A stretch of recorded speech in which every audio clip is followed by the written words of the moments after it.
Hello అండి. నా పేరు సురేష్ అండి. ఈ వీడియోలో మీకు రియాక్ట్‌లో స్టేట్ అనే ఒక కాన్సెప్ట్ ఉందండి. సో, ఈ కాన్సెప్ట్ గురించి మీకు డీటెయిల్డ్‌గా ఎక్స్‌ప్లెయిన్ చేస్తానండి. ముందుగా అసలు ఈ స్టేట్ అంటే ఏంటో తెలుసుకుందాం. స్టేట్ అనేది రియాక్ట్ కాంపోనెంట్‌లో డేటాని స్టోర్ చేయడానికి ఉపయోగపడే ఒక కాన్సెప్ట్ అండి. ఈ కాన్సెప్ట్ ఏదైతే ఉందో రియాక్ట్ కాంపోనెంట్‌లో డేటాని స్టోర్ చేయడానికి యూజ్ చేసే కాన్సెప్ట్ అండి ఇది. ఓకే. సో, ఎందుకు స్టోర్ చేయాలి? సో, స్టోర్ ఎందుకు చేయాలంటే, సమ్‌టైమ్స్ మనకి ఎలాగ ఉపయోగపడుతది అనంటే ఇది, ఒక ఫార్మ్ ఉందనుకోండి. పేజ్ రిఫ్రెష్ అవ్వకుండా ఫార్మ్ సబ్మిట్ అవ్వాలి. అలాంటి సందర్భంలో ఈ స్టేట్ అనే కాన్సెప్ట్‌ని యూజ్ చేస్తారండి. అలాగే ఈ కామర్స్ సైట్‌లు ఉన్నాయనుకో. ఈ కామర్స్ సైట్‌లో క్వాంటిటీని తగ్గించుకోవడానికి, పెంచుకోవడానికి ఒక 2 బటన్‌లుంటాయి. Plus or minus. So, plus చేస్తే యాడ్ అవుతూ ఉంటది. మైనస్ చేస్తే తగ్గుతూ ఉంటది. ఇక్కడ మనం బటన్స్ ఏ బటన్ క్లిక్ చేసినా కూడా పేజ్ రిఫ్రెష్ అవ్వదండి.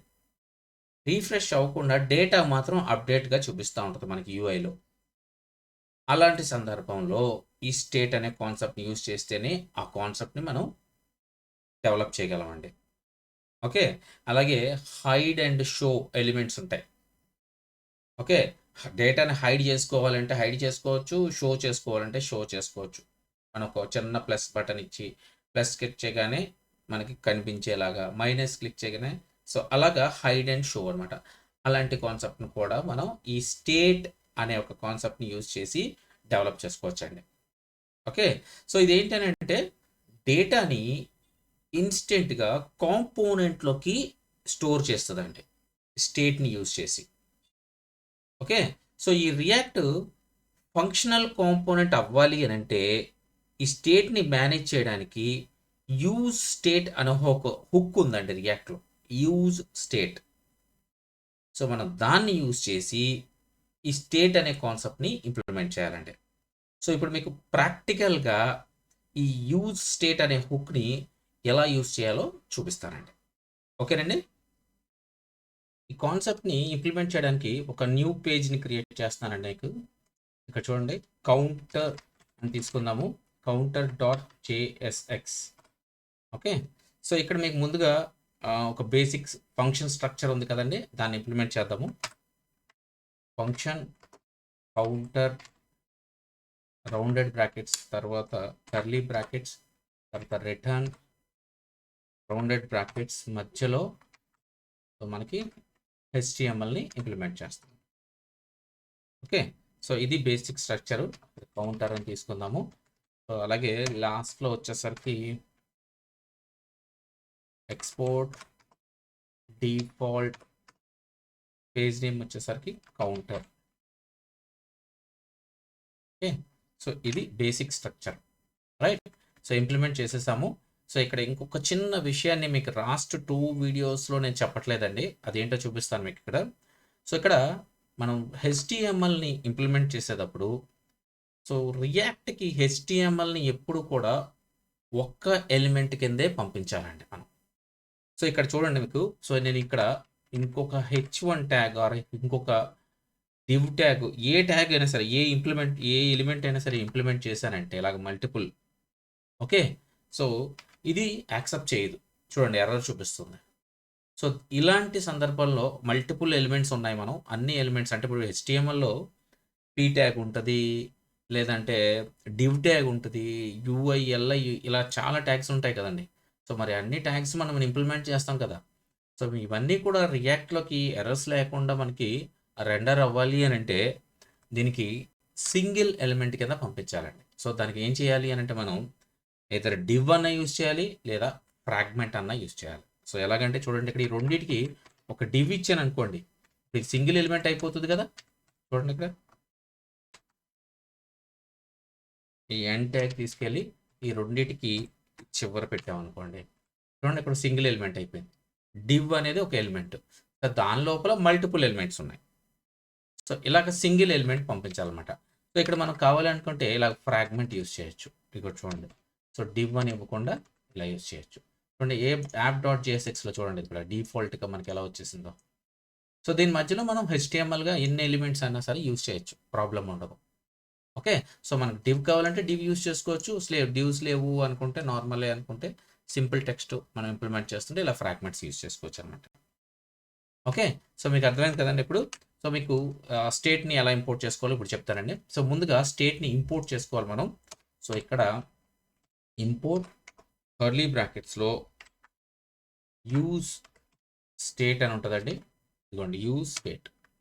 సో ఇలా ఇంపోర్ట్ చేసుకోవాలండి. సో ఇంపోర్ట్ చేసుకున్న తర్వాత ఇప్పుడు ప్రతిదానికి మనం ఒక ఫంక్షన్ రాస్తున్నాం అనుకోండి, ఒక వేరియబుల్స్ ఎలా ఇచ్చుకుంటామండి, అలాగే ఇందులో కూడా ఆ యూజ్ స్టేట్కి ఒక వేరియబుల్ని అసైన్ చేయాలన్నమాట. ఓకే, సో అసైన్ చేయాలి అని అంటే సో మనం వేరియబుల్ అసైన్ చేయాలంటే కాన్స్టైన్ యూజ్ చేస్తామండి, CONST. ఓకే, సో లెట్ అని యూజ్ చేస్తాం, కొన్ని జావా స్క్రిప్ట్లో లెట్ అని వేర్ అని యూజ్ చేస్తాం కదండి, అలాగే ఇక్కడ రియాక్ట్లో కాన్స్టైన్ CONST అని యూజ్ చేస్తాము. సో CONST ఇందులో ఈ యూజ్ స్టేట్కి మనం అసైన్ చేయాలంటే యూజ్ స్టేట్ అనేది మనకి 2 వాల్యూస్ని రిటర్న్ చేస్తుందండి, 2 వాల్యూస్ని రిటర్న్ చేస్తుంది. కాబట్టి మనం 2 వేరియబుల్స్ని ఇచ్చుకోవాలి మనం. ఓకే, సో 2 వేరియబుల్స్ ఎలా ఇచ్చుకోవాలంటే ఇలా ఇలా ఇవ్వాలండి స్క్వేర్ బ్రాకెట్స్లో. సో 2 వేరియబుల్స్ ఏ నేమ్స్ అని ఇచ్చుకోవచ్చు. నేను ఇక్కడ కౌంట్ అని ఇస్తున్నాను, అలాగే తర్వాత సెట్ కౌంట్ అని కూడా ఇస్తున్నాను. Count, set count. So 2 variables తీసుకున్నానండి, ఈక్వల్ టు. ఓకే, సో ఇప్పుడు మనం ఆ యూజ్ స్టేట్ అనేది తీసుకోవాలి. సో యూజ్ స్టేట్, ఈ యూజ్ స్టేట్లో మనం ఇనిషియల్గా 0ని అసైన్ చేస్తామంటే. ఓకే, అంటే 0 నుంచి మనకి కౌంట్ స్టార్ట్ అవ్వాలి. సో ఏ కౌంట్ స్టార్ట్ అయినా 0 నుంచి స్టార్ట్ అవ్వాలి. సో కాబట్టి యూజ్ స్టేట్ వచ్చేసరికి 0 అని ఇస్తాం అక్కడ. ఓకే, సో ఫస్ట్ ఈ లైన్ని ఇంప్లిమెంట్ చేసుకోవాలి. సో ఇంప్లిమెంట్ చేసిన తర్వాత మనకి ఇక్కడ ఒక బటన్ ఇంప్లిమెంట్ చేసుకోవాలండి, బటన్. ఓకే, సో HTML ట్యాగ్లో బటన్స్ మీ అందరికీ తెలిసిందే. సో ఈ బటన్లో ఒక నేమ్ రాద్దాం బటన్కి. సో ఇంక్రీజ్ అని తీసుకుందాము. ఓకే, సో ఈ బటన్లో ఇక్కడ చూడండి, ఫస్ట్ ఓపెన్ ట్యాగ్ ఏదైతే ఉందో దాని లోపల స్పేస్ ఇచ్చి ఆన్ క్లిక్ ఇలా ఎంటర్ చేస్తే చూడండి అక్కడ కర్లీ బ్రాకెట్స్ వస్తాయి, ఈక్వల్ టు కర్లీ బ్రాకెట్స్ వస్తాయి.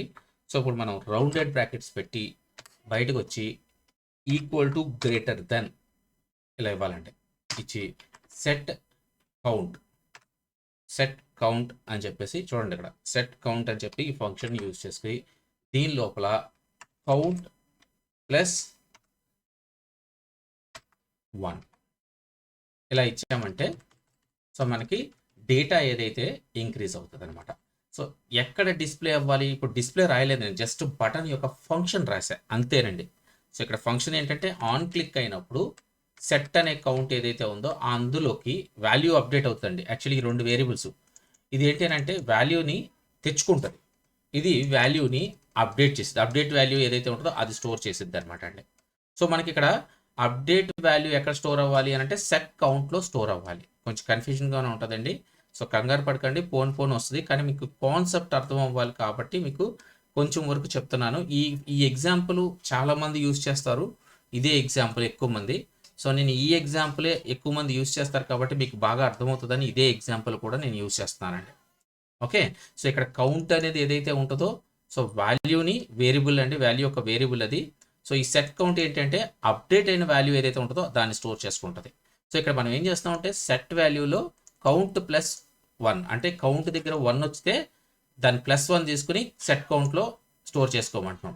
కౌంట్ దగ్గర 2 వచ్చింది అని అంటే సెట్ కౌంట్లో కౌంట్ +2 అంటే 2 + 1 3ని స్టోర్ చేసుకోమని చెప్తున్నాం. సో అర్థమైంది కదండి మీకు. సో అలాగా మనకి ఈ సెట్ కౌంట్లో అప్డేట్ అయిన కౌంట్ని స్టోర్ చేస్తాము. ఈ కౌంట్లో మనం అప్డేట్ చేసే వాల్యూ ఏదైతే ఉంటుందో ఆ వాల్యూని డిస్ప్లే చేస్తాం అనమాట. ఓకే, సో ఇప్పుడు మనకి ఈ H1 ట్యాగ్లో ఓకే ఈ కర్లీ బ్రాకెట్స్లో కౌంట్ అని ఇచ్చామనుకోండి, ఇప్పుడు మనకి బటన్ క్లిక్ చేసినప్పుడల్లా ఈ H1 ట్యాగ్లో నెంబర్ ఏదైతే ఉంటుందో ఇంక్రిమెంట్ అవుతూ ఉంటుంది అనమాట. ఓకే, సో అది ఎలా అవుతుందో చూపిస్తాను. సో మనం ఇక్కడ కాంపోనెంట్ని ఇంప్లిమెంట్ చేసాం, ఈ కాంపోనెంట్ తీసుకెళ్ళి మెయిన్ కాంపోనెంట్లోకి ఇంపోర్ట్ చేయాలి. సో మెయిన్ కాంపోనెంట్లో ఈ హలో అని ఇంతకుముందు ఎలా అయితే ఇంపోర్ట్ చేసామో అలాగే ఇక్కడ కూడానండి. సో ఇంపోర్ట్ కౌంటర్, అదిగోండి ఇంపోర్ట్ అయిపోయింది. సో ఇప్పుడు దీని కింద counter. Okay, self close save చేస్తున్నాను. ఇక్కడ చూసారా రైట్ సైడ్లో మీకు బ్రౌజర్లో చూడండి ఇక్కడ 0 అని వచ్చింది చూసారా. సో ఇప్పుడు నేను ఇంక్రీజ్ చేస్తున్నాను చూడండి ఎందుకో. ఓకే, సో మీరు ఇక్కడ గమనించవచ్చు 2 ఎందుకు వచ్చింది అని డౌట్ పడచ్చు మీరు. సో మీరు ఇక్కడ గమనిస్తే మనం H1 ట్యాగ్లో 2 ఇచ్చాం. ఓకే, సో దాన్ని తీసేస్తున్నాను, సేవ్ చేస్తున్నాను. అదిగోండి అది పోయింది. ఇదిగోండి ఇంక్రీజ్ చేసినప్పుడల్లా మనకి నెంబర్స్ అప్డేట్ అవుతూ ఉంటాయి. ఇక్కడ పేజ్ ఎక్కడ రీఫ్రెష్ అవ్వదు, మనం బటన్ క్లిక్ చేస్తే ఆటోమేటిక్గా నెంబర్స్ ఇంక్రిమెంట్ అవుతూ ఉంటాయి. సో ఇప్పుడు మనం దీన్ని రీఫ్రెష్ చేసామనుకోండి మళ్ళీ రీసెట్ అయిపోతుంది. అంటే కాంపోనెంట్ ఎప్పుడైతే రీఫ్రెష్ అవుతుందో ఆ కాంపోనెంట్ ఓకే పేజ్ రీఫ్రెష్ అయిందంటే కాంపోనెంట్లో స్టోర్ అయిన డేటా అంతా కూడా రీసెట్ అయిపోతుంది అనమాట. అప్పుడు దాకా రీఫ్రెష్ అవ్వకనంతసేపు ఆ డేటా అలాగే ఉంటుంది. ఓకే, సో అలాగే మనకు డిక్రీజ్ కావాలనుకో సేమ్ బటన్ ఇంకో బటన్ క్లిక్ యాడ్ చేసుకుని ఓకే, సో ఇంకో బటన్ ఇలా యాడ్ చేసుకుని ఇక్కడ డిక్రీజ్ అని చెప్పేసి రాసుకున్నామంటే రెండో బటన్ యాడ్ అయిపోతుంది. అయితే ఇక్కడ +1 కాకుండా -1 అని ఇస్తాం. ఇది చూడండి. సో ఇంక్రీజ్ డిక్రీజ్ 2 బటన్లు వచ్చినాయి. సో ఇంక్రీజ్ అంటే చూడండి ఇదో, డిక్రీజ్ అన్నానంటే తగ్గిపోతూ ఉంటుంది. రైట్, సో ఇప్పుడు ఈ స్టేట్ ఫంక్షన్ ఏదైతే జరుగుతుందో ఇది కాంపోనెంట్ ఫంక్షనల్ అయిందనమాట. ఫంక్షనల్ కాంపోనెంట్ అంటారు దీన్ని. ఓకే, సో దీంట్లో మనకి డేటా ఏదైతే ఉంటుందో అప్డేట్ అవుతూ ఉంటుంది. సో ఎప్పటికప్పుడు సో రీరెండర్ అవుతూ ఉంటుంది అనమాట. సో మనం ఇక్కడ ఫంక్షనల్లో మారుస్తూ ఉంటే డేటా బ్రౌజర్లోకి కూడా అప్డేట్ చేస్తూ ఉంటుంది. ఓకే, దీన్ని రీరెండర్ అంటారండి. ఓకే, సో మీకు అర్థమైంది కదండి ఇప్పుడు స్టేట్ అంటే ఏంటి అనేది. సో ఇలాగే మనం ఫామ్ను కూడా స్టోర్ చేసుకోవచ్చు. ఫామ్ను కూడా మనం సబ్మిట్ చేసిన వెంటనే రీఫ్రెష్ అవ్వకుండా అక్కడే డేటా కనిపించాలంటే చేసుకోవచ్చు అనమాట. ఓకే, సో ఇప్పుడు మీకు స్టేట్ అంటే అర్థమైందని నేను అనుకుంటున్నానండి. సో ఇప్పుడు మీకు ఈ స్టేట్తో పాటు ప్రాప్స్ను కూడా ఎలా యూజ్ చేయాలో ఎక్స్ప్లెయిన్ చేస్తాను మీకు. సో మనం ప్రాప్స్ యూజ్ చేయాలంటే జనరల్గా మనకి ఇక్కడ ఇనీషియల్గా మనం ఏం చేసామంటే 0 అని మనం డిఫైన్ చేసాం. అంటే మనకి వాల్యూ ఏదైతే ఉందో చూడండి ఇక్కడ రీఫ్రెష్ చేస్తే 0 నుంచి స్టార్ట్ అవుతుంది. సో ఈ 0 నుంచి కాకుండా మనం ఏ నెంబర్ అయితే ఇస్తామో ఆ నెంబర్ నుంచే స్టార్ట్ అవ్వాలనుకోండి. అలాంటి సందర్భంలో మనం ప్రాప్స్ యూజ్ చేస్తామండి. సో ఎలా యూజ్ చేస్తామో చూపిస్తాను చూడండి ఇక్కడ. సో మనకి ఇక్కడ ప్రాప్స్ యూజ్ చేయాలంటే ఇక్కడ మనం ప్రాప్స్ అనే ఇవ్వాలి లేదా డీస్ట్రక్చరింగ్ అనే చేయాలి. మనం డీస్ట్రక్చరింగ్ చేద్దాము. సో ఇక్కడ చూడండి కర్లీ బ్రాకెట్స్లో ఓకే, సో ఇక్కడ INVAL అని ఇస్తున్నాను ఇనిషియల్ వాల్యూ. ఓకే, సో ఇక్కడ కూడా మనం INVAL అని ఇద్దాం. ఓకే, సో ఇప్పుడు నాకు 0 ప్లేస్లో ఇనిషియల్ వాల్యూ అని తీసుకున్నాను. సో ఇప్పుడు ఈ 0ని నేను మేనేజ్ చేస్తున్నాను అనమాట. ప్రాప్స్ని బేస్ చేసి ప్రాప్స్ని యూజ్ చేసి 0ని మేనేజ్ చేస్తున్నానండి. చూడండి ఎలా మేనేజ్ చేస్తాను. ఇక్కడ మనం కౌంటర్ అని ఇచ్చాను కదా. సో ఇక్కడ స్పేస్ ఇచ్చి INB వాల్యూలో ఈక్వల్ టు కర్లీ బ్రాకెట్స్ ఇవ్వండి. కర్లీ బ్రాకెట్స్లో ఇక్కడ మీకు ఏ నెంబర్ కావాలంటే ఆ నెంబర్ డిఫైన్ చేసి సేవ్ చేయండి. ఓకే, సో ఇప్పుడు చూడండి 5 నుంచి స్టార్ట్ అయ్యింది. సో రీఫ్రెష్ చేస్తున్నాను, ఎన్నిసార్లు రీఫ్రెష్ చేసినా 5 నుంచి స్టార్ట్ అవుతుంది.